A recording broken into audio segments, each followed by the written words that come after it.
Guys మా ఫామ్లో అయితే కొత్తిమీర మెంతాకు ఎలా మార్కెట్కి తీసుకెళ్తామో మీకైతే ఇప్పుడు చూపించబోతున్నా.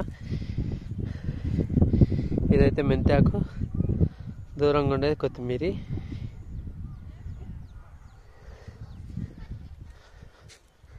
ఇదంతా బీర చెట్లు అనమాట.